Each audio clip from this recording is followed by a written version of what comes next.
subject I've been given to speak on, which is the whole question of crisis, rural crisis in Australia and the New World Order, is one that really needs 2 or 3 hours, but I promise to spare you that much tonight, and I hope to get you back before midnight. But something of the complexity of all this perhaps could be understood if I told you of a meeting that I had down in Victoria about 10 days ago when I was the guest speaker of the annual convention of the Farm Management Society down in Albury. And the subject I'd been asked to speak on was the New World Order, which created a lot of controversy. There was some dissension about whether I should be there speaking. Apparently it's a hot subject.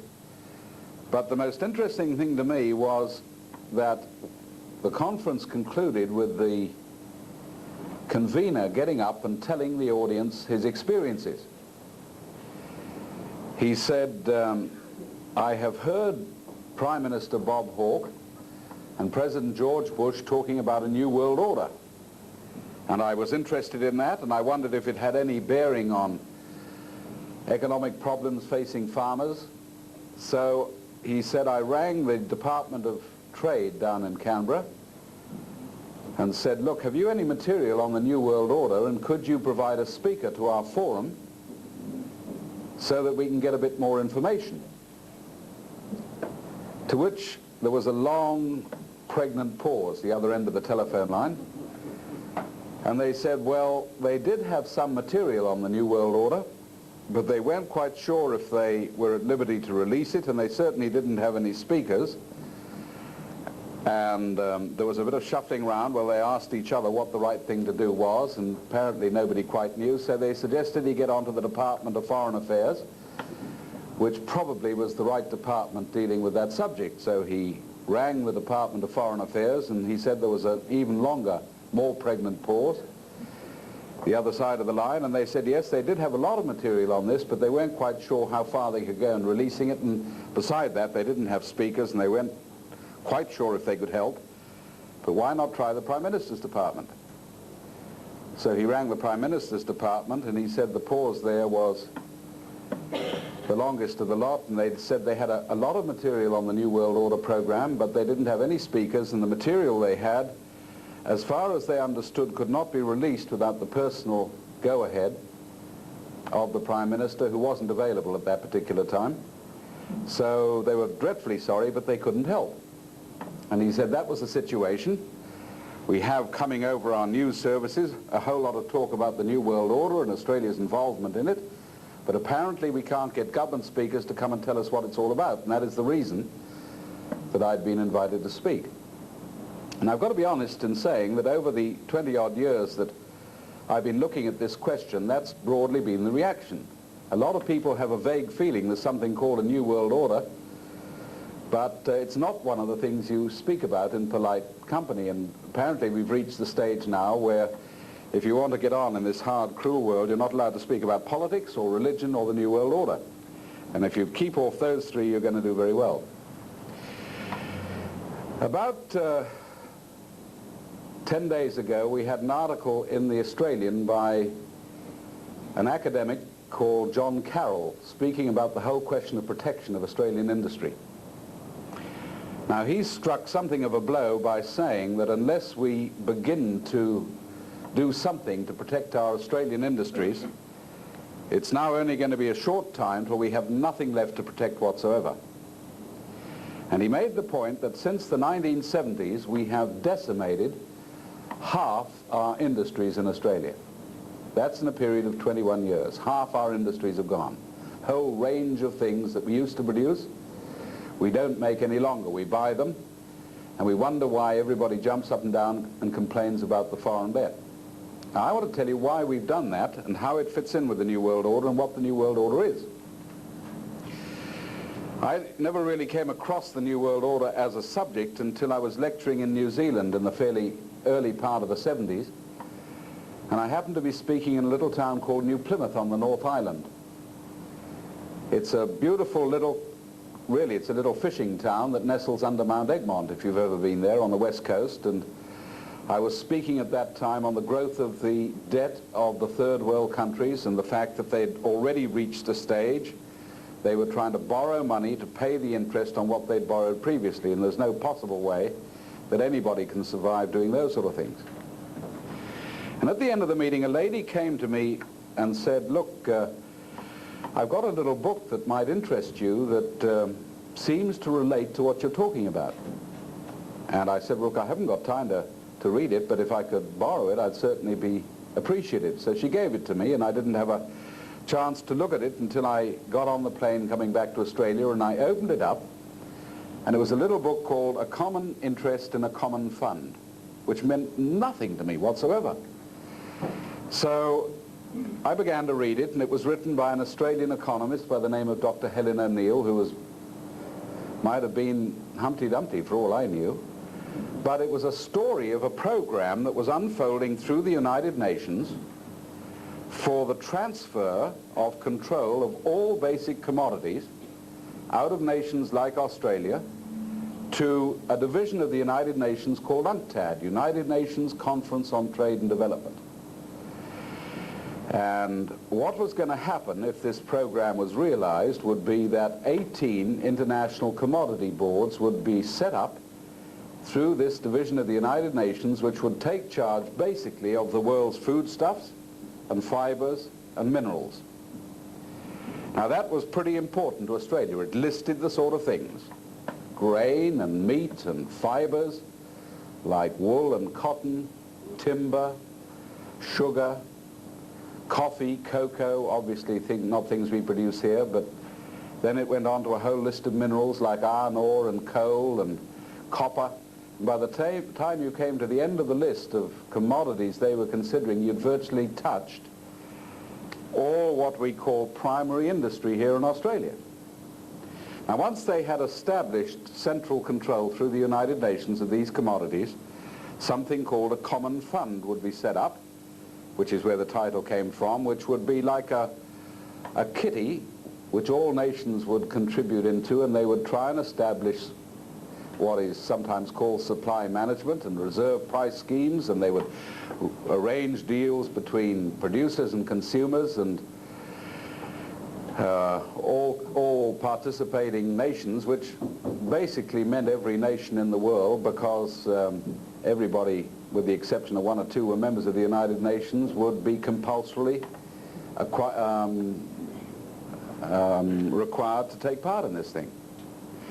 Now, I thought to myself, if this thing is really a goer, I would have seen about it in, say, The Land, which is the main rural paper in Queensland, or in New South Wales, or the Queensland Country Life, or the Grain Growers, or whatever it happens to be, or perhaps some of the small business papers, because they would be discussing this. I mean, every issue is coming out on marketing schemes and how we attract exports, and if this was really on the drawing board, surely all their members would have been debating this thing hotly. I'd never seen a reference to it.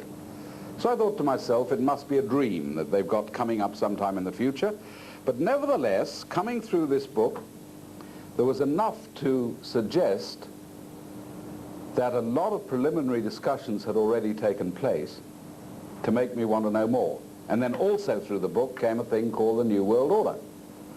This commodity fund idea was part of the New World Order.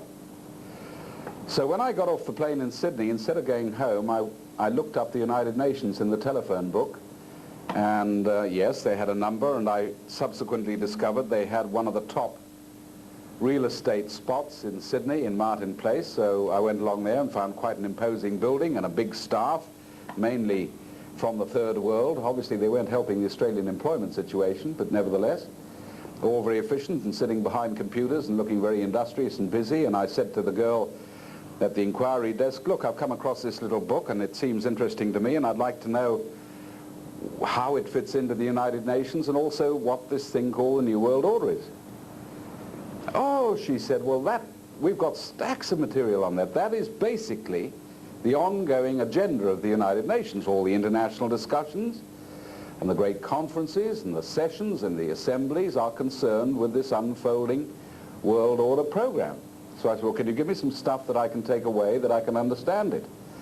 Well, no, we don't have it available to take away, but we do have a reading room, and you can go in there, and we'll provide anything you want. So I said, well, would you bring me everything that I need to understand the full ramifications? Oh, she said, that's a fair bit of stuff. And I thought to myself, this is going to take 2 or 3 hours.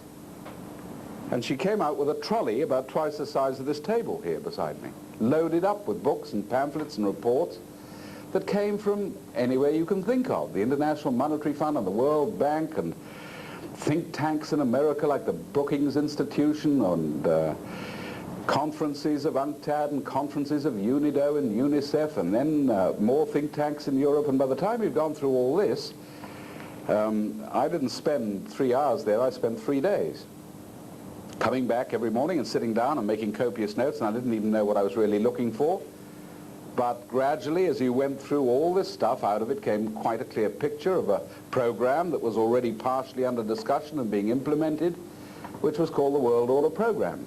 And it had a number of parts. The first part was a very big program called NEO, New International Economic Order, NIEO, that contained a number of agreements, ingredients, the first of which was that the International Monetary Fund and the World Bank, both of which are divisions of the United Nations, would be merged into a world central bank with all the powers that our Reserve Bank does here in Australia, capable of controlling all lending and investment and exchange rates and transfer of funds from one part of the world to the other and stock exchanges and the whole bit. Now that was a pretty big concept, a new world central bank that would take charge of all the world's lending and investment. And then it was argued that to facilitate this program, the main reserve currency that nations trade in at the moment, which is the American dollar, established at the Bretton Woods Conference towards the end of the war, would be gradually phased out and a new world money system would come in, which would replace the American dollar as the money that nations trade in. And there was a bit of a discussion about what it would be called. It would either be called special drawing rights, or one suggestion was Bank Corp, which was a name dreamed up by the man who'd actually been involved in setting up the International Monetary Fund, John Maynard Keynes, of the Keynesian economic system. And he'd also thought up this idea of world commodity control. Irrespective of what it was to be called, here was a world central bank issuing a new world money system which would replace national currencies, and it was a totally new ballgame. And the third part was this thing I'd already seen. International control of all the world's foodstuffs, fibers and minerals, and supply management and the pricing mechanism and the whole bit. It was a huge program. Now that spun off into a number of specific programs. They had another thing called the Law of the Sea, which was international control of all seabeds and the exploitation of minerals on the seabed and fisheries and a narrowing of territorial waters and a whole range of things like that. So it was a huge program. And I could not understand why it was that we weren't seeing more discussion about this in our rural papers and in business papers, because obviously Australia was already at least partially committed to the whole idea. So I began to lecture on it. What I could understand of it and what I'd pieced together and documented, I lectured to farmers and business groups and anybody who was interested in hearing it, saying, do you know that Australia was already partially involved in this, and have we looked at the implications? And I found on the whole total incredulity. People found it very difficult to believe that such a thing was even possible. And farmers on the whole used to treat me with good-humoured contempt. I mean, you know, if what you're saying is true, was the reaction, we would have seen it.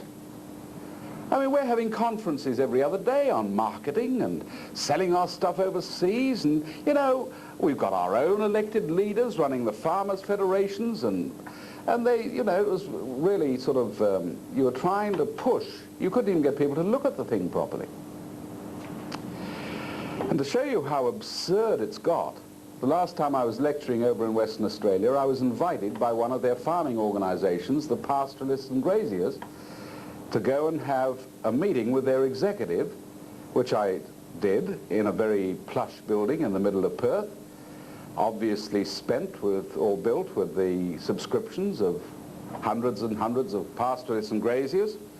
And there they had this, well, it looked very like an ivory tower to me, and we went up a few floors, and we sat round a boardroom table and we had coffee, and they said to me, you know, when you used to come around about 10 years ago lecturing on this new international economic order, there was always a bit of a flurry, and people used to send us tapes in of what you'd said, and we'd sort of scratch our heads, and we'd get hold of the local member of parliament and say, you know, what's this new international economic order? And they'd write back saying, haven't a clue, probably something those nuts in the right wing are pushing round, and we sort of forgot about the whole thing. We thought it was just absurd. But now that Australia has ratified the program, and this was in 1989, we're getting the first documents from the United Nations on marketing in the future, and it's pretty frightening stuff. What do you think we ought to do about it? Well, I didn't quite know at that stage. It's rather like saying, how do you catch the horse after the stable door's been left open? So all I could think of was, well, look, I think the first thing you ought to do, surely, is honor bound, is to write to all your members, who after all pay your salaries, telling them what's going on and asking what their reaction is, and so that at least they've got an up-to-date understanding of the whole program. And then to my amazement, when I sat drinking my coffee, they had an intense discussion amongst their own executive about whether they should do that or not. I don't know what the outcome was, but their paper has never carried a story on the whole thing yet. And here we are 2 years afterwards. So you'll still find that the executive understands the whole thing, but the ordinary grassroots membership is still going around saying, well, of course it couldn't be true because, you know, our representatives would have told us by now. That's how absurd it gets. Now, it wasn't very long after that that I went back to New Zealand and was lecturing, strangely enough, in exactly the same town of New Plymouth. And that night, there was a trade union man present. And he worked in the meat works in Howrah, just outside New Plymouth.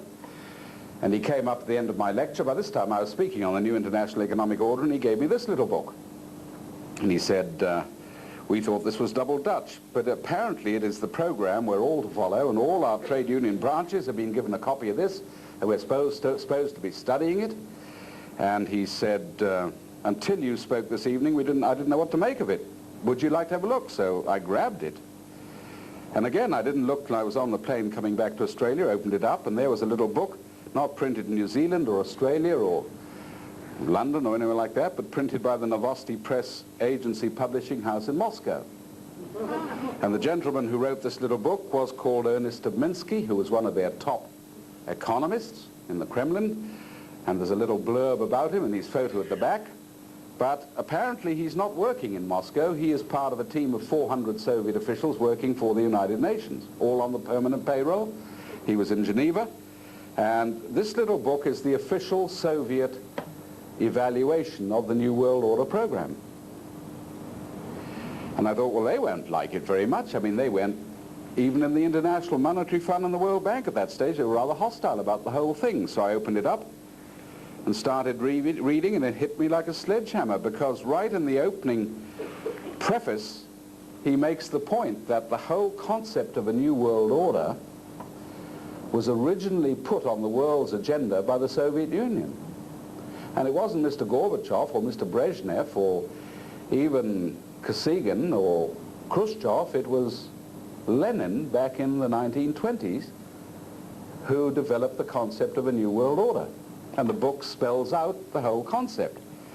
If you can imagine a brilliant revolutionary putting together the most vicious revolution that seized power in the Soviet Union in 1917, and then devising a program, now not looking till the next election.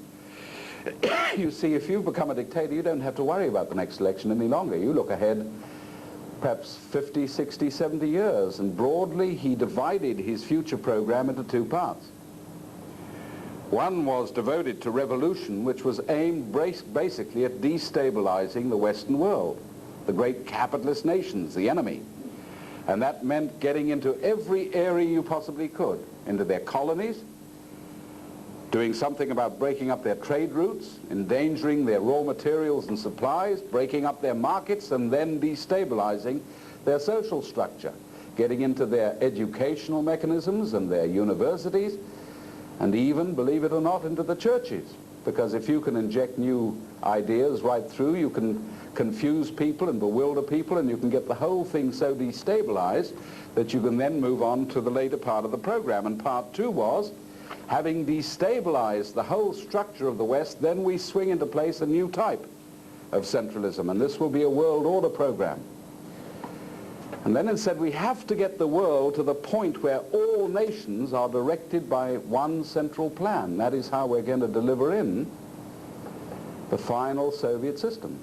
Now this was very, very important stuff. This was not some right-wing conservative out in the West talking. This was right from the horse's mouth. It was their own evaluation. It was just after this came out that we had the top Soviet in the United Nations, the Under-Secretary of State for Legal and Constitutional Affairs in the United Nations, by the name of Arkady Shevchenko, defected across to the Western world. And he said, you might as well face it, he said the United Nations is the biggest control mechanism and the biggest spy tower that the Soviet Union has anywhere else in the world. Nobody really wanted to listen to that. The only paper in Australia that really carried this story was the Australian. London Daily Telegraph did a lot of work on Arkady Shevchenko, who's just drifted down into complete obscurity. So this was big stuff, and I began to look deeper and deeper into the whole question. Now it just happened that before that had taken place, the Australian government started putting advertisements in the paper, asking for submissions to a Senate committee, the Senate Committee on Foreign Affairs and Defense, I think it was, on the implications for Australia of the new international economic order.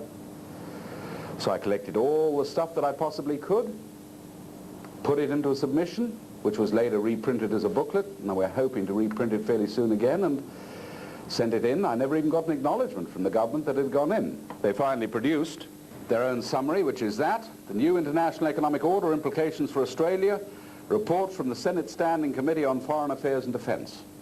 That came out in 1980. And I might tell you that it, although it's very, very non-committal, it does point some of the problems that we've got at the present time. Now, even more absurd was that while that Senate committee was sitting and taking that evidence, you could still find a lot of backbench members of Parliament who'd never heard of the new international economic order. And I had quite a confrontation in South Australia with a liberal backbencher who just said, look, the whole idea of a new international economic order is a figment in the mind of Jeremy Lee. This came out in the papers, even though the Senate committee was taking evidence on the wretched thing at the very time he was writing. And I thought, probably the only people who don't know what's going on in the world at the present time are members of Parliament, it seems to me. Now, what connection has that got with the crisis economically that we're going through? And the answer is it's got everything to do with it, because my own personal belief is that this crisis has been deliberately engineered for the purpose of delivering in this new international economic order. Can I try and illustrate this? Now I've got to deal with just two parts, our farming industry and our manufacturing industry.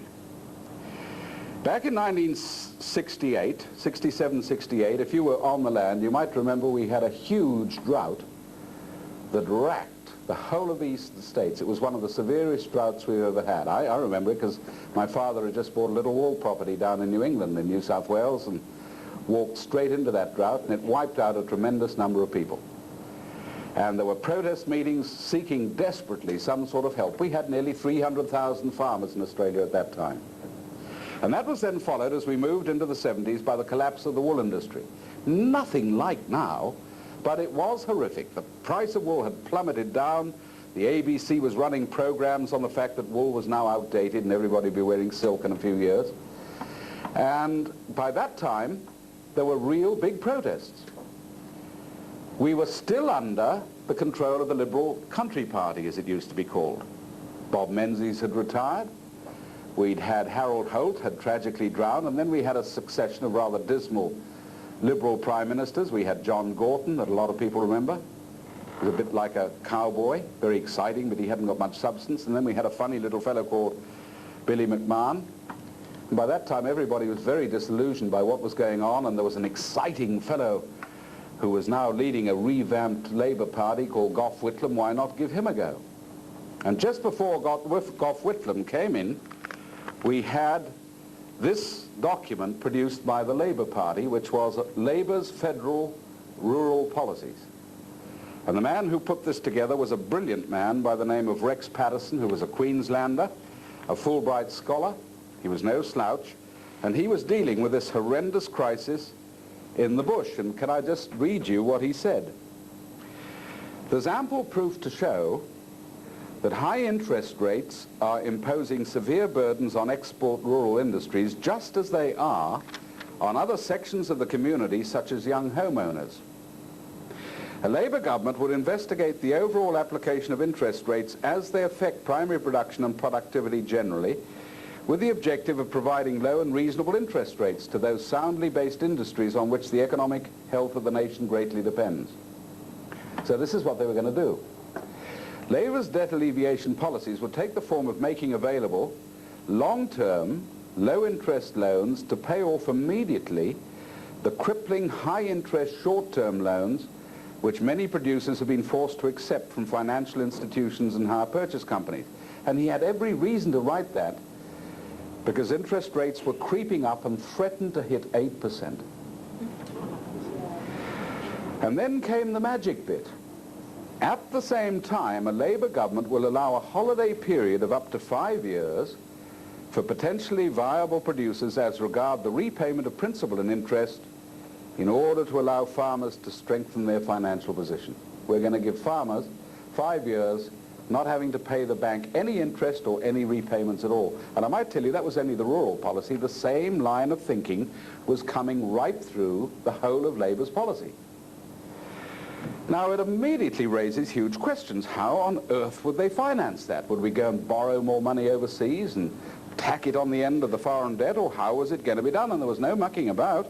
They were quite specific, and this is what they said. Labour's long-term development policies and reconstruction policies will be financed through the Commonwealth Bank under the best possible terms and conditions which the nation can afford. And then comes a hard-hitting statement. Labour is not tied, nor has it any allegiance to the private banking sector and hire purchase institutions. Labour believes that a lowering of the rate of interest for funds used for the efficient production of commodities, particularly for the earning of export income, will assist increased productivity. This in turn is necessary to counter the forces of inflation associated with full employment and growth. Did you pick up that last sentence?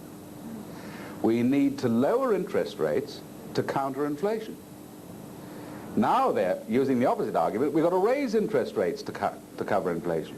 You see? You can make black look white if you're a politician.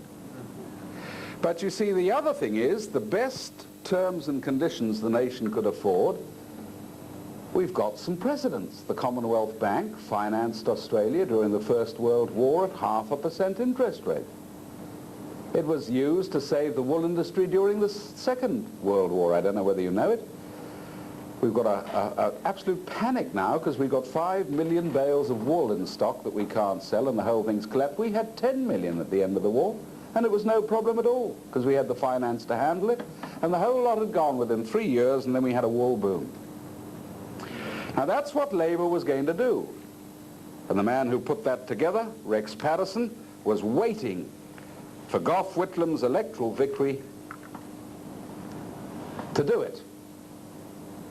And Gough Whitlam was swept in with a huge majority, and Rex Patterson found he never even got his nose in the ministry. He was shunted off to the back bench, and into his spot came a giant of a man called Al Grasby, who became the Minister for Primary Industry. And at that moment, the whole program changed. The first steps towards internationalizing Australia had begun. Gough Whitlam delivered Australia in that direction. He delivered speech after speech on the new international economic order and bringing in world order things. We had a lawyer by the name of Lionel Murphy who tried to bring in the first Human Rights Commission and failed because they hadn't got the numbers in the Senate. And you want to go and read what the Liberal and the Country Party were saying against Lionel Murphy when that bill was put through, how disgusting it was, and it would sabotage Australia's constitution and goodness knows what. And no sooner did the Liberals get in when Gough Whitlam got out than they put through what Lionel Murphy couldn't get through himself. There was no change whatsoever. So we were then headed straight into the New World Order program, and it was going to decimate primary industry and small business. Now, we were a pretty self-sufficient nation at that time. Hundreds and hundreds of little industries had gained maximum protection at the end of the war and were really going for their lives. You could go into the hardware shops, and you could go into our grocery shops and light engineering, and you'd find nearly all the stuff you bought was made in Australia, but that's not the case today. You go into your spare parts, or you go into your supermarket and you'll find made where? South Korea or North Korea or Taiwan or Sri Lanka or Zimbabwe or Brazil or the Argentine, and hundreds of little industries, tremendous industries that used to be the basis of Australia's productive sector have gone to the war. Half our industries lost since 1971. Half our industries.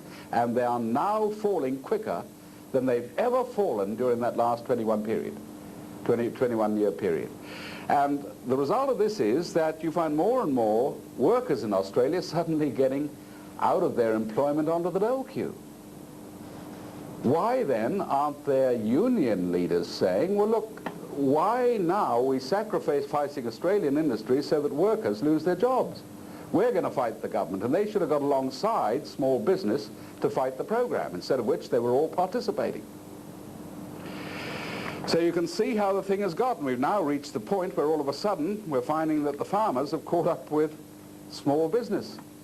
We've reached the point now that in one of the great food-producing nations of the world, we're importing each year $2,000 million worth of food into Australia. And the picture is quite frightening. We're importing big quantities of meat, millions of dollars. We're importing nearly $500 million worth of vegetables into Australia. And if you want to see how absurd that is, just get in your car over a weekend and drive from here to Toowoomba through that Lockyer Valley, which is one of the greatest vegetable growing areas in Australia, and you will find farmers out there ploughing their vegetables in because they can't get them to the market. That is absolutely true. We're importing something like $33 million worth of tomato paste into Australia. How the heck you do that, I cannot think. We're importing lamb meat, we're importing leather, we're importing, you just name it, and you'll find we're now importing $16,000 worth of food into Australia for every farmer that we've got left. And that figure is going to rise dramatically because at the moment we're losing one farmer every hour or every day, 24 hours a day. Huge exodus. We're going to lose half of them before too long. And round the farmers, we're going to lose hundreds and hundreds more of what is left of our business structure. Now, how did we reach that point? Because just before Gough Whitlam got tossed out, he signed, I believe, the most infamous document of the whole lot, which is the document that sabotaged our industries. It was called the Lima Declaration. And the Lima Declaration came from a division of the United Nations called UNIDO, the United Nations Industrial and Development Organization. It was signed, strangely enough, in Lima in Peru. And basically it said this: the third world is collapsing under debt, and the reason it is collapsing is because the big industrial nations of the West have been too fat and greedy and have got too big a slice of the cake.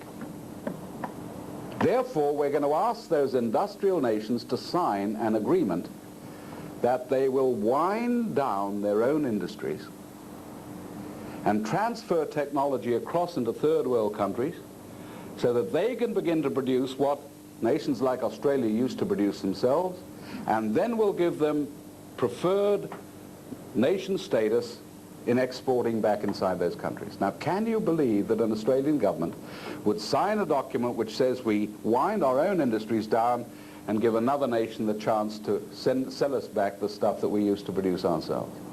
But we signed that. Whitlam signed it, and the man who pushed it harder and further than anybody else was a guy called Malcolm Fraser, who was making speeches all around the world on the need for the common fund. And if you want to see it in documented form, there is the United Nations Conference on Trade and Development. By this time it was under UNCTAD, an international code of conduct on transfer of technology. The whole story is in there. officially documented book. So we've wrecked our industries and we're wrecking them even faster. And as a result of this, taxes have gone up, debt has gone up, and interest rates, well, perhaps you haven't noticed it up here, but interest rates have gone up too. And you can find farmers out in the bush paying up to 27% interest. Every time they get into trouble and move into a new risk factor, the interest rate goes up instead of down to try and keep them on their feet. And the result is there's absolute chaos now in rural Australia, and we're going to see that hitting the cities with increasing violence over the next 6 to 8 to 12 months. Hundreds and hundreds of industries will go and jobs will disappear. Not because we can't produce, not because Australians are bludgers and can't compete with Southeast Asia, which is the story being spun at us the whole time, but simply because we have been deliberately put under penalties which make it impossible to survive however good you are, and then accused of being inefficient when you can't keep up. And that's how the game is played. And ultimately, at some point, they will say, well, the only way to solve that is to try and bring in this new world order. Now, how does that then tie in with the Gulf War? When we sent our mighty armed forces over to prop up George Bush in the Middle East, it produced two problems for Mr. Hawke. The first was that the peace movement got its act together and we began to see peace protests, which became quite big. The second thing was, much more serious for him, it split the Labour Party. And there was a big section in the Labour Party did not like the idea of simply wagging its tail every time the Americans whistled. And finally, at the very time he needed national unity to try and preserve some sort of impact overseas, Bob Hawke called together the Labour Party. The argument he used was not, we've got to beat Saddam Hussein, or we've got to defend oil, or this is a mighty blow for the little man, or anything like that. He simply said, do you not realize that this is part of the world order program? That's why we've all got to stick together. And the Labour left basically said, oh, we didn't realize that. All right, well then we'll back off. And finally it came out in a full page in the Australian, why Labour would go to war for the New World Order. That was the headline at the top. Why Labour would go to war for the New World Order. And it had the whole argument. I'd just like to read you the arguments of just one backbench Labour man, Dr. Andrew Theophanous. This is what he said in the House of Representatives.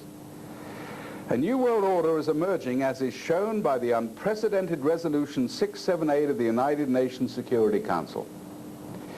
When a situation arises in which the United Nations has gained a tremendous boost in its power, in its authority,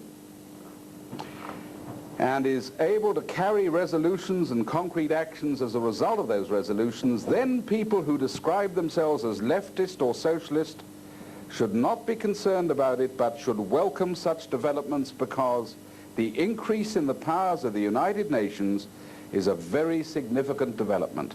It is something which the ALP has been committed to for many, many years, ever since the time of Dr. Evatt. And those of you that know anything about Dr. Evatt would know that he set the whole thing in motion through the Fabian Society and was in actual fact the first president of the United Nations. So that's the argument that Bob Hawke used. Now, what did Dr. Andrew Theophanous mean when he said this is part of our program? You've got to go and have a look at this document, which is the Australian Labour Party 1982 Platform and Rules, which came in just before Bob Hawke got into power. It was no longer the old traditional Labour Party of Ben Chifley and John Curtin and Arthur Calwell and some of the great Labour men of the past, who, whatever else you say, were certainly patriotic Australians. This was a totally revamped, changed Labour Party that was now involved in a world program. And so it started off virtually on page 1 with the things that had to be done for the New World Order. The flag must be changed. We've got to get rid of the monarchy and have a republic. It's written in there.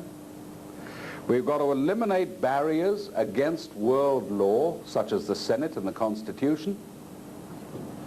And then you swing from there and it goes straight onto it. We are now totally committed to the New World Order as part of the program of the Socialist International, with which we are affiliated. And people say the Socialist International, never heard of it. Well, you should have done, because it's just had its World Conference down in Sydney, what, 2 weeks ago? Now, we're not talking about a little fly-by-night organization. We're talking about a huge movement that was started in 1864 by a gentleman called Karl Marx. He formed the first Socialist International. It fell to pieces for a short while when communism reached its heights under Lenin, but was then revamped in 1951 in a big conference in Hamburg in Germany, and now has its headquarters in London. It sends documents right throughout the world. It coordinates labor and socialist parties. It writes their agendas in many cases. You can go and read what the Labour Party in New Zealand says and the Labour Party here says. It comes from the same pen quite often. And they are working on a common program towards a world order. The current chairman of the Socialist International is Willy Brandt. Former Chancellor of West Germany, got sacked from office for hiding the fact that one of his top staff members was a KGB agent who'd been giving NATO secrets to Moscow, and went straight from there to the Socialist International, where he's been ever since. He was featured in the Australian, speaking on behalf of the Socialist International at their big conference in Sydney. I might just tell you, the Socialist International was scheduled to have its Australian conference in 1983, but that was the year that Bob Hawke was standing for election, so it was postponed. This came out in the media. We've postponed it because it could be a bit embarrassing having the Socialist International meeting at the time when Bob Hawke's trying to get his nose in the trough. Well, they didn't say that, trying to get into office. 1978, the Socialist International held its conference in Vancouver, in Canada. Willy Brandt was asked to push the world government program. Would you set up an international commission to produce a document, the blueprint for world government, which he did, and there it is. North-South, Program for Survival, the Brandt Commission Report, headed by Willy Brandt, 23 people on his committee, top bankers and industrialists and prime ministers, and Edward Heath, the former Prime Minister of Britain, Olaf Palme, the famous socialist from Scandinavia, they're all there. And this is, if you like, the definitive work on the world government movement. It's got the whole program. The World Bank and the Money Fund and the transfer of technology and the new money system, the whole bit. It's all in there. Pan Books got the contract to print it. I think 1 million copies came rolling off the press, and every member of Parliament throughout the world was sent a copy. Most of them probably threw it in the waste paper basket because they still don't know about it, but there is the Brandt Commission Report. And that document there, there's another little book. Can't see it. And the one produced in Moscow, both came out in the same year, 1978. That's the Moscow evaluation of the World Order Program. That's the Socialist International, both pushing exactly the same story. World government is the only chance for mankind. That's where we are. That's the program we're going into now. All right, now we're in 1990, 1991. How far are we along the program? Well, every paper now is coming out with a story. This has just come out in the last few months. This came out in the Financial Review, which is the main paper telling the story. United States push for creation of new World Trade Group. That's the whole Common Fund idea. United States, grappling to adjust to the dissolution of its post-war economic supremacy, is now resurrecting the idea of an all-powerful supranational institution for world trade. Supranational means above nations, a concept it spurned and buried more than 40 years ago. The idea was originally advocated by John Maynard Keynes at the Bretton Woods conferences. The United States rejected it then because it impinged on United States sovereignty. But now is the time to accept it, you see. Or the World Negotiable Bond issue. This came out in the Financial Review as we moved into 1990. World Negotiable Bond issue. World Bank has announced plans to launch a $1.5 billion bond issue, which for the first time will be negotiable in all the world's main capital markets. The issue will be tradable in the European, United States, and Japanese capital markets. The World Bank is the largest regular user of the international capital markets, and its planned global issue will blend issuing techniques in the Eurobond and the US markets. They've had two issues since that article came out. They were both snapped up. But you see, the argument is not new. It's written as though this is a brilliant new idea they've just thought of. You can go right back to this, towards a world central bank. This was a paper given by McChaney Martin at the Peer Jacobson letter. He was the first secretary, I think, of the International Monetary Fund. This was, I think, 1980. And he just bluntly says, we are going to issue and create out of nothing. He actually says this, the new world money system. We will have to have control. Yes, it is true that it impinges on the sovereignty of all nations, but that's the price they've got to pay for order. The whole thing's set out there. Pierre Paul Schweitzer, a little earlier on, 1967, issued a statement in which he said, we're simply going to create out of nothing the new money that the world is going to need. Now, if they can do that through the International Monetary Fund, why can't we do it here in Australia for our own needs? And the answer is we can, and we have in the past. But we've now agreed implicitly that we won't do that because it might jeopardize the push towards world order. We've got a bunch in power who are now taking Australia in that direction, and they don't want anything that would slow up the movement towards world government. Or take another issue. You've recently seen advertisements in the press, you might have experienced it, where if you go along to your local bank now, you're supposed to produce ID cards and tax file numbers, even though, whatever it is, even though you know the local bank manager perhaps, and you've been in there for the last 20 years, and you play bowls with him on Saturday afternoon and babysit his kids and all the rest of it. That's not good enough. How does he know that you are you? So you've now got to produce all this ID, but where did it come from? Came from Interpol, the international police organization based in Paris. This stuff came out from Congressman Ron Paul, one of the most brilliant and knowledgeable commentators in America, talking about Interpol. During the past 20 years, Interpol has mainly been used to track terrorists, art theft, international murder plots, and Nazis. But in 1984, things began to change. John Simpson, then director of the United States Secret Service, was appointed as the president of Interpol. 1 year later, Raymond Kendall from Britain was appointed to oversee the daily operations of Interpol.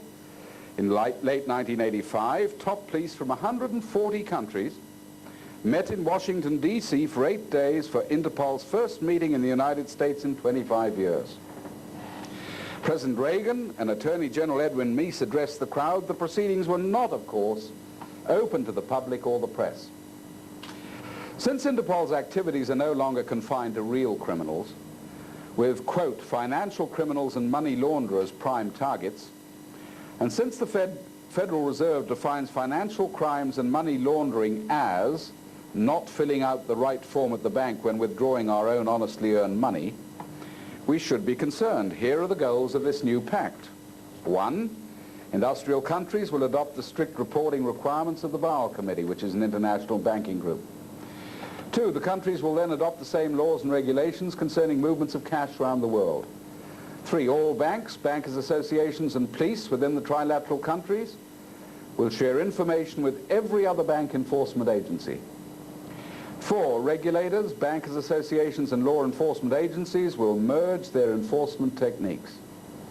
5, Interpol facilities will be used as the central clearinghouse to provide information on, quote, problem individuals or businesses within this network to facilitate their prosecution.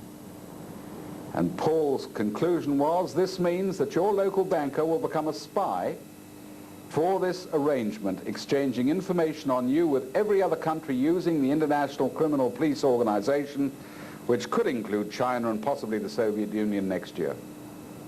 There you are, that's what's behind that one. Simple as that. Now, before the world is finally shunted or pulled or pushed or bullied or persuaded or seduced into this new world order, we're being regionalized into 3 major trading blocks. First of which is is Europe, which comes into fruition on the 31st of December, 6 days after Christmas, 1992. Everything is now 1992. Now, I don't know whether you realize it, but on that night, the Union Jack is pulled down in Britain and a new flag goes up. If you find that hard to believe, here is a special supplement produced by the Sunday Times in Britain that gives the whole story. Sunday Times magazine, you are a European, here is your official flag, this is how to draw it, 1992, are you ready?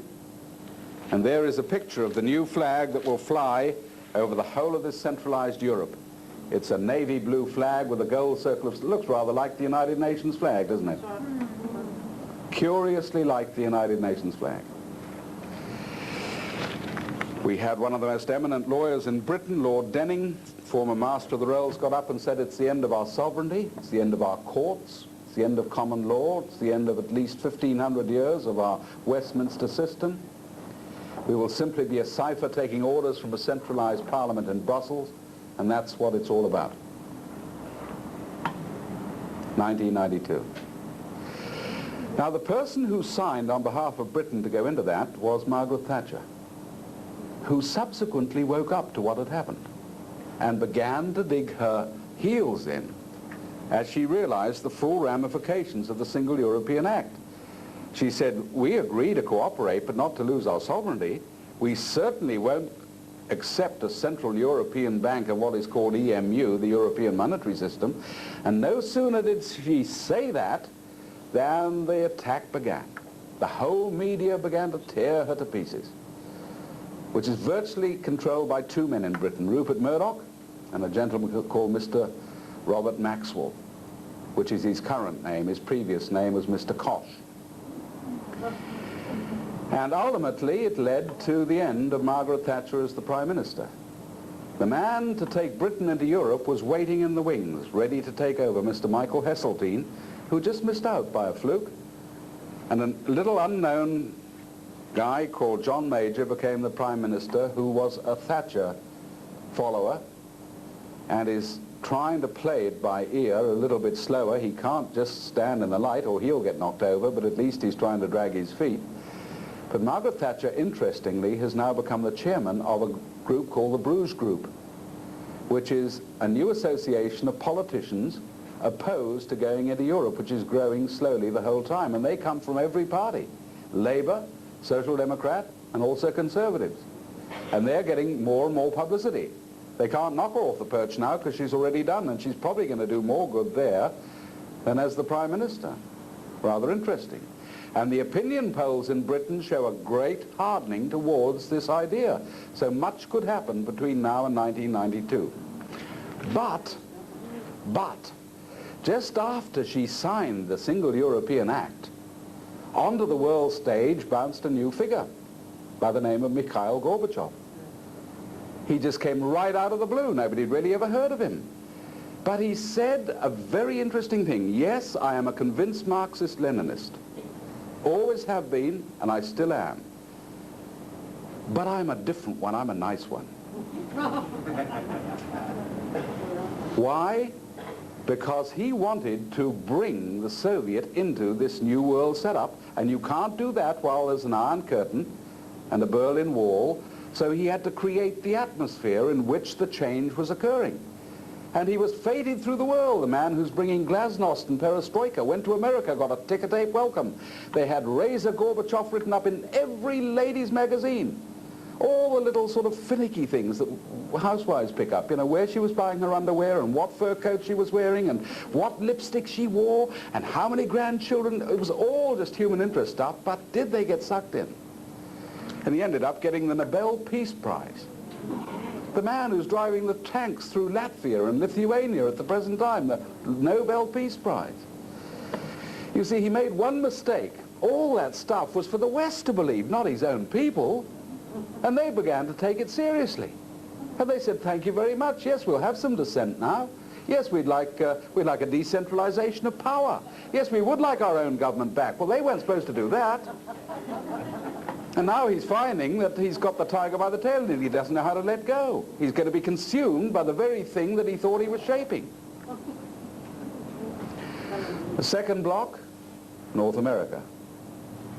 North American bloc is being rushed through at the present time. Now, this has only come out in just the last few weeks.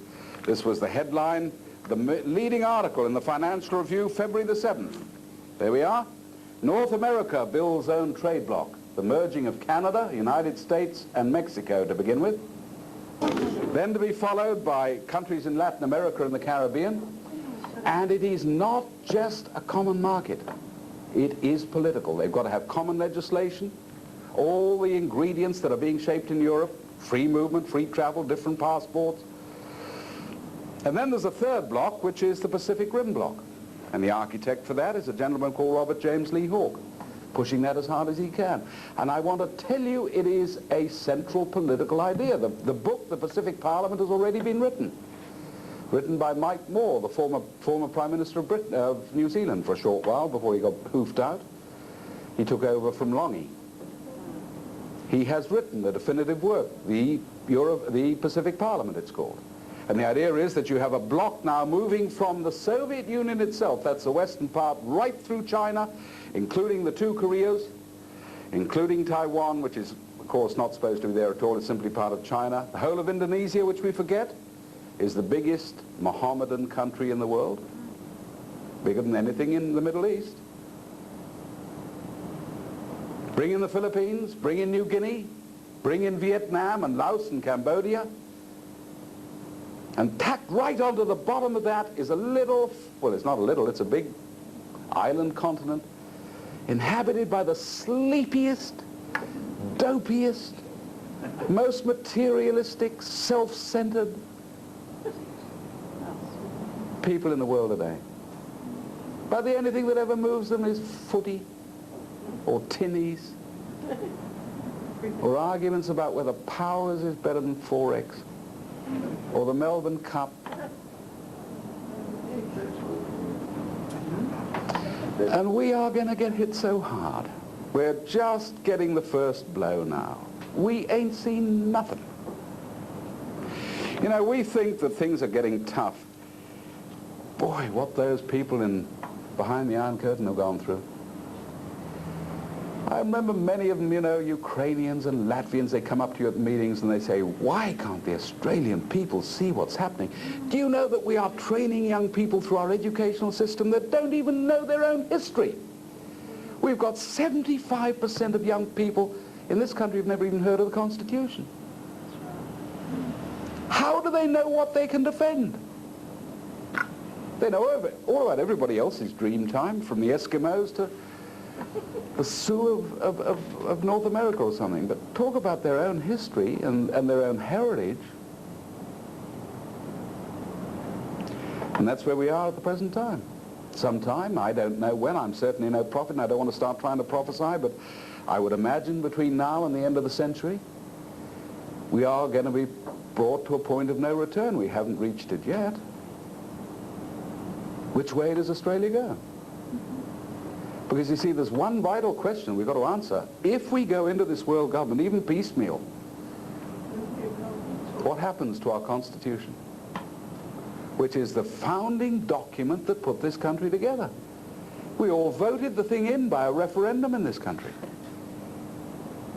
The decisions made in Australia are made by the Australian people, not by the United Nations or anybody else. Yes, we want to cooperate with other nations, but we don't want to lose our sovereignty, surely.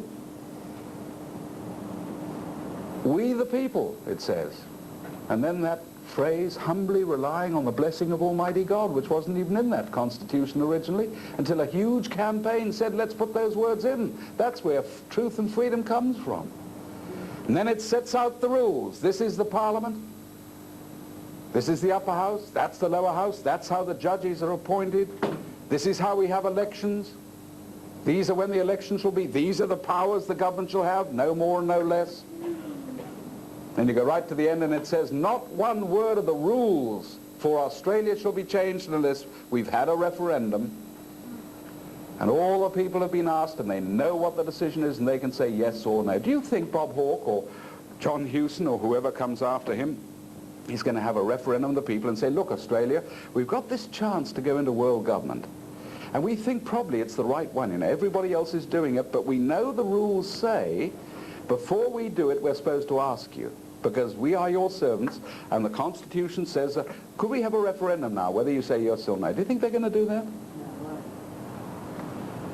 So what we've got to do is work to create the mechanism to have a say. If we don't do that, we're gone. And that's why this whole thing on citizens-initiated referendum is so incredibly important. It's much more than whether we bring the price of sardines down. It could be it could be the one mechanism we need to say yay or nay for the future of this country. And that is this thing that citizens can actually have a referendum when they want. And the government can't go against that if the majority say no. Citizens-initiated referenda, the thing that works in Switzerland, which isn't a member of the United Nations. Their referendum kept Switzerland out of the United Nations. They're streets ahead of us, aren't they? I believe that's the choice we've got, whether we remain a Christian country or whether we opt now for the new religion of world order, which is basically humanistic, very antagonistic to Christianity. And the last point I'd like to make is, who is therefore going to shape our choice? And I've got a horrible message for you. There ain't nobody left but us. Each one of us here tonight. People say, oh, don't talk like that. I'm flat out trying to keep going, you know. My business is up to here in debt and I can't keep up with my job, and, you know, the price of petrol goes up every week. The wife's nagging me, the kids are at my back the whole time. How do you expect me to save the nation? And I haven't got a quick answer. Except that if each one of us does something, if we simply keep in touch, if we can get one tape of an address like this around, if we can just get hold of a member of parliament and just say once to him, I'm not voting for you unless you stand up. It does make a difference. Many drops fill the bucket. Therefore, each one of you is tremendously important here tonight. We haven't got the whole of Brisbane. But you know, the world's been changed with a smaller number than we've got here tonight. Each one of you is very, very important. I don't care if you're 95, you can do something. You can stick a stamp on an envelope and write to somebody.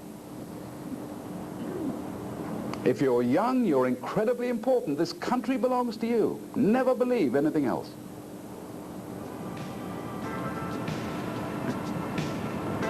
But we better get started because we haven't got too much time.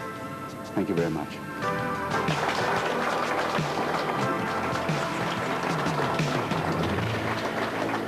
What are the roots of the New World Order? Is it ancient Judaism? Does it relate to the failure to accept Jesus Christ as Messiah? Certainly it does. Because you see, the only time in history this idea has ever been put up was, you'll find in Scripture. The devil took Christ onto a high mountain in the wilderness, showed him all the kingdoms of the world in a moment of time. Latin America, whole of the Pacific, North America, Africa. And the temptation was, how would you like power over all that? Must have been fascinating. You could do anything you wanted. You had everybody dressed the same. You had everybody jumping when you said jump, or standing on their heads when you said stand on their heads. Everybody singing the same songs. But you see, Christ wasn't interested in that at all. He was interested in each person as a unique creation. What happened inside that particular person? He was much more interested in people as such than he was in systems. It seems pretty fair to me to ask, if Christ rejected that concept of centralized world power, who do we trust to run the world? Who are we going to have as the first world president, mapping out all our freedom? Who do you think, what individual is going to deliver peace on earth, goodwill towards men? Mikhail Gorbachev? Or Malcolm Fraser? Or Gough Whitlam? Or Dame Edna Everage, perhaps? You know, it's horrific when you start talking like that. It is an attempt by man to play God. I really believe that. Where are the Christian churches in all of this? Where were they when Philip Adams on the Ray Martin show approximately 6 months ago stated that Australia was an agnostic nation? How did the Christian churches allow an agnostic prime minister, move an atheist into the office of Governor General as Queen's representative in Australia? After all, the Queen is defender of the faith. I couldn't agree more. I don't know how to answer that except to say that on the whole the churches have let the show down completely. Absolutely. Either driven off by getting sucked into this world government movement, and if you look at the stuff now coming through the Council of Churches, it's appalling. They've officially endorsed the new International Economic Order. They've just had a big blow-up at the World Council of Churches conference in England. I don't know whether you saw that, because one woman was sexually assaulted by one of the priests. And they had to have a special movement at the council meeting to protect women from assault. The whole thing blew open in the press and everything. Finally, one Anglican who went across to a table where they were selling literature and found it full of pornography and said he thought perhaps the time had come when they ought to rethink their position. Boy, oh boy. And other churches, a lot of fundamental groups, I think, have got a strong faith, but they've somehow through false prophecy, got the idea that, you know, we're in the end times, and all we've got to do is wait for the rapture, and we're going to get pulled out of this, and then there'll be a big bang, and that's going to solve it. Quite honestly, that is a terrible line. It's neutralized thousands and thousands of Christians, all of whom become Mohammedans. They're fatalistically waiting for the moment. They don't believe they've got to oppose evil or stand up and fight or suffer for their faith or anything else. That's the biggest problem I find amongst Christians. And I always get scared of addressing big Christian groups now, because there's a queue at the end waiting down the aisle to give me a book on prophecy. I've got the biggest library of prophecy books in Australia, all of which tell me that, you know, it's not really much use fighting. It's all in the book of Daniel and Revelation. It's going to happen. And all we've got to do is wait for the end. They've got the end times. They were told in the Bible that they don't know the day or the hour, but they've pretty near got it. You know, it could be another 400 years. There was a movement in Britain in 1937 in the churches, well, it was a Christian movement, that was prophesying that Hitler was the Antichrist. And he had all the signs at that time. Huge military power sweeping across Europe, greatest thing the world ever seen, and they were just bluntly saying, you can't resist it, we're in the end times. Now imagine if the people of Britain had listened to that. They'd never have built a Spitfire, never have got into battle, and they'd have believed they were defeated before it even started. Now how do we know this present line isn't the same thing?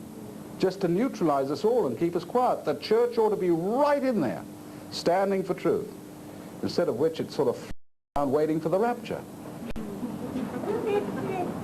Is there any hope of a modern type Tower of Babel solution?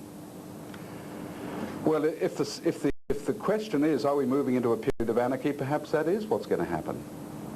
I think it's little communities, little groups who are going to provide the blueprint for the way things move forward in the future. That's why, you know, people think they're going to survive this thing on their own. They're kidding themselves. I've met people who think, I'm going to buy 5 acres, I'm going to build a big pit, get all the baked beans ready for Armageddon, I'm going to have a gun there ready, and somehow I'm going to see this thing through. You're kidding yourself. The thing, I mean, I met a guy in Victoria who'd got the whole thing mapped out. He even had water filters, and he worked out what happened if the nuclear bomb dropped, and he was just shot down with one question. There you are in your little bunker, and a lady walks up the road with a starving baby, and she asks for help. Do you shoot her or feed the baby? And he sat for an hour saying, oh my goodness, I knew there was a hitch in this thing. It is associations of people who can support each other and help each other. Little groups of people, just your own street or your own little suburb, building a community there that can work together and have got the picture.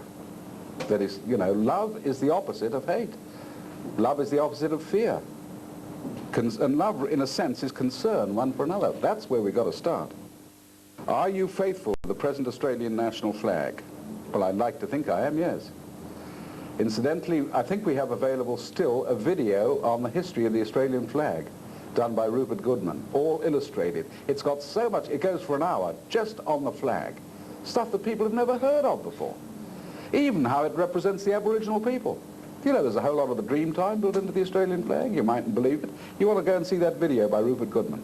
And I'm quite sure you can probably still get it through the bookshop. What connection was there in the Gulf War with the New World Order?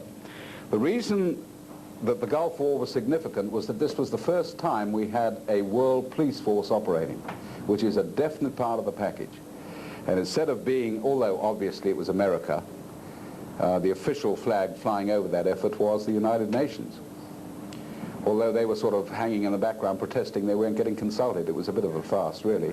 But you see, part of the package of the New World Order is that you have total disarmament amongst nations and then set up a supreme United Nations military force which can police all divisions. And here was the first time we had the United Nations flag flying over the battlefield, although it did happen in Korea, unofficially, but there we are. Who will benefit from a new world order? To which I will say nobody will benefit. Nobody will benefit. But those who are pushing it believe that if you got an elite in a position where they could shape the world, you could genuinely produce peace for everybody. And therefore, they really believe they've got the power of God. They believe that they could do it without corruption. They could solve all the difficulties and the problems and give us peace on earth with them at the top.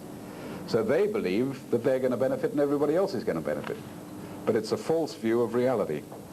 I believe that the recent gun laws are illegal. Should we be well stocked with guns and ammo? I think there's a place for that. I really think the gun legislation is disastrous.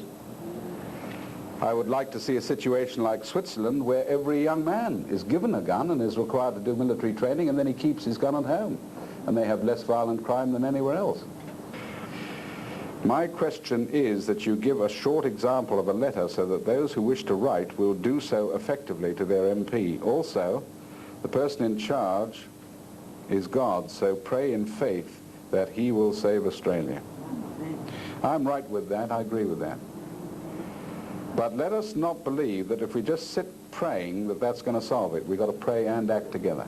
In other words, you've got to pray as you act for this nation. There's a lot of people thinking that prayer and nothing else is all that's needed. I don't believe that.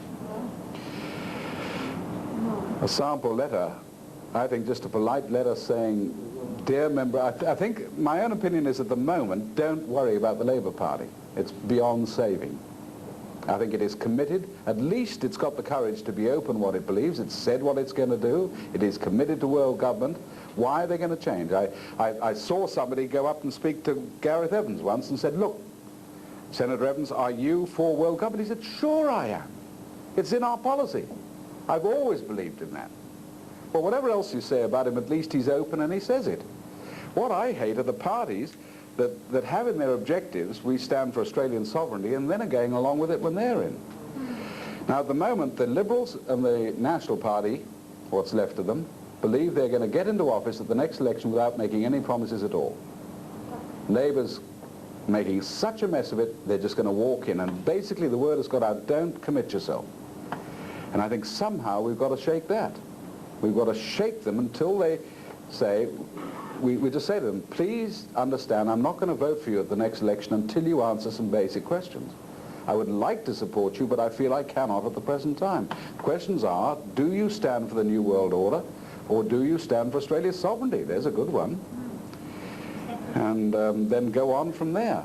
If I think that you will really stand for this country, I will consider voting for you, but please don't count on my vote yet, because at the moment you're not standing up strongly enough.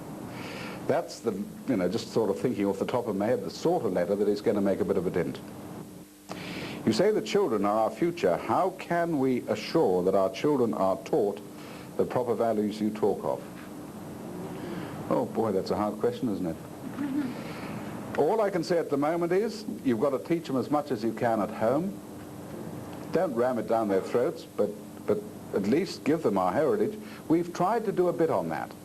We've got a very good video on 3 papers now, our flag, our crown, and the Constitution. If you don't do anything else, it's very well done. It's beautifully illustrated with pictures, so that I've shown that in schools, and the kids have said it's just marvelous. And I think we showed it here one night many years ago. We had 2 Republicans came that night, and both came up afterwards and said they could, for the first time, saw the value of the monarchy in the flag. They'd never seen it before, never been explained. So that's a start. But it needs much more than that, but that's a good start. What is the position of Africa and India? Africa, north of South Africa, is virtually a write-off. And I believe the factor there is AIDS. The decimation of the AIDS question in Africa is so great now that I don't know what's going to happen. From Zimbabwe through Zambia, Uganda, their populations are going to be decimated by the end of this century. I think, thirds of the population. I met a guy who'd just been through Zambia the other day. He said there are no middle-aged people at all. Only small children and very, very old people. That's all that is left. Village after village after village after village. North of where I was born, Kenya, the place is being devastated by drought and famine, which is basically man-produced. South Africa has been sucked into the New World Order program. I don't know where they're going to fit in, but the de Klerk government is committed to this, mainly through their press, which is Oppenheimer-controlled. India, I can't honestly say. I should think that India, I don't know what will happen in India, except more and more civil war, I think, and that basically is religious there, between Mohammedan and Hindu, and is now threatening to explode. There are a number of countries, I don't know which block they will be pushed into or where they will fit. The original plan I saw for regionalizing the world came from the Club of Rome, and they envisaged 10 regions. They actually used to publish maps of 10 regions, and each nation was numbered and you knew where it was going to fit in. But this 3-block idea, which basically is a trilateral commission from David Rockefeller, is unresolved. It's broadly 3 groupings, 1 European, 1 headed by Japan, and 1 headed by America. And where the little ragtails and bob ends fit in, I'm just not sure yet. No doubt we'll be told as we go along. But we better get started, because we haven't got too much time. Thank you very much.